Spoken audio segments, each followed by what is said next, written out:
Now for a look at DHCP snooping, we're going to take a look at it and see it in action in a couple of labs I've never done in a course before. You're the first one to see these, and I know you'll get a lot out of them.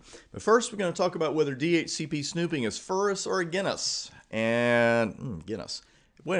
Back to DHCP. Now, typical DHCP operation, simple enough, happens millions of times all over the world every single day in networks. Now, a host asks for an IP address. One or more DHCP servers hears that request, answers the request. The host is going to take one of those offers, get an IP address, default gateway, DNS server, things move on from there. How in the world can this be used against our network? Well, the problem begins at the very beginning of this process where the host sends out that DHCP discovery packet. And I don't care if you call it DHCP discovery or discover. I'm going to call it both just in this discussion just to get you used to it.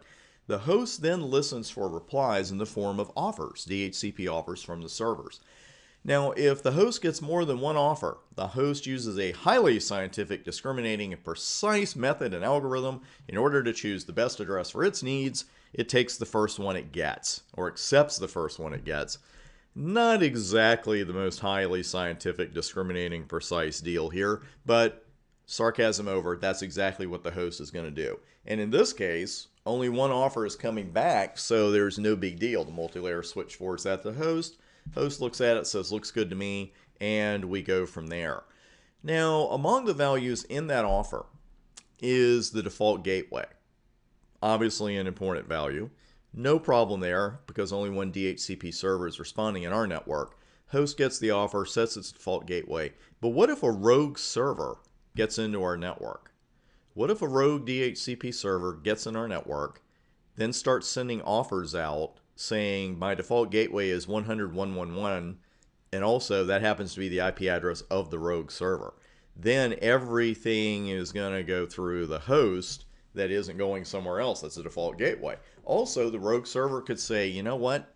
By the way, your DNS server, that's 100.111 as well. That gathers extra information. So this could be a really bad situation for us. Now that itself is not DHCP snooping. That's a DHCP attack, but the snooping is actually the defense against the attack, which we're going to talk about and then put into action. Because the switch is listening in or snooping on DHCP related conversations, and it makes decisions on which conversations are between trusted devices and which ones are not. So how do we get there? Well, again, this is what's basically going on. That multi-layer switch in the middle in this case is listening and saying, hey, I'm going to write all this stuff down. I want to know what discover messages are coming in. I want to know what offer messages are coming in. And I want to decide who's trusted and who's not.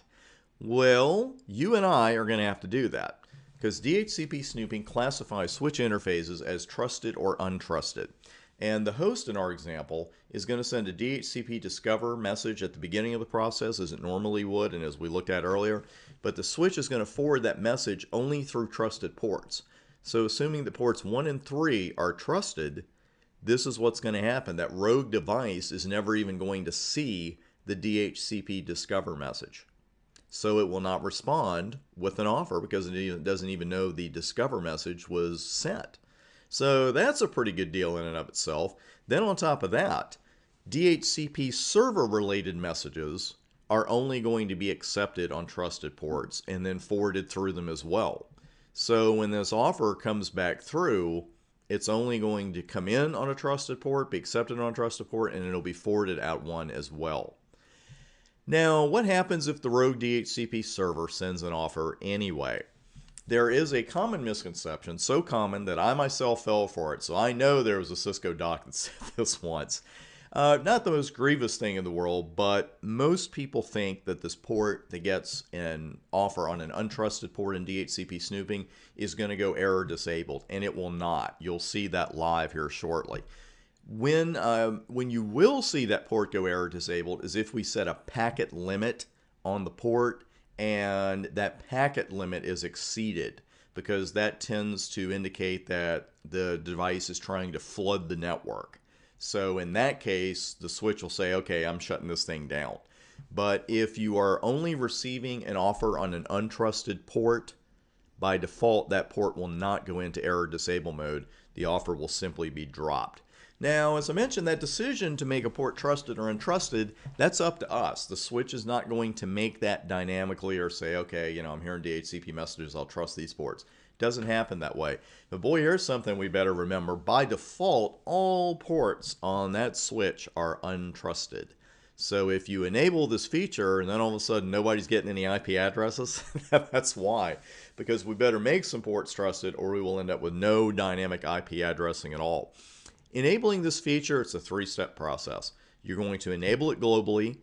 Then you have to identify the VLANs that will use this feature, because even while we are configuring ports, it's actually going to be performing the snooping on a per VLAN basis.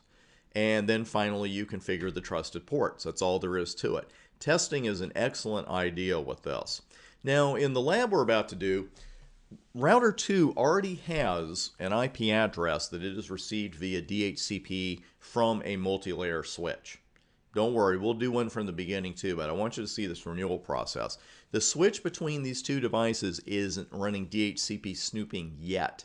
But take note of the IP addresses. We have connectivity here. We'll see the address Router 2 gets. We'll go forward from there, and then we'll start running DHCP snooping, trusting some ports, untrusting some ports. We'll debug DHCP, and we'll also see what's going on with that, whether or not the device can renew under certain circumstances. And that is all coming up next.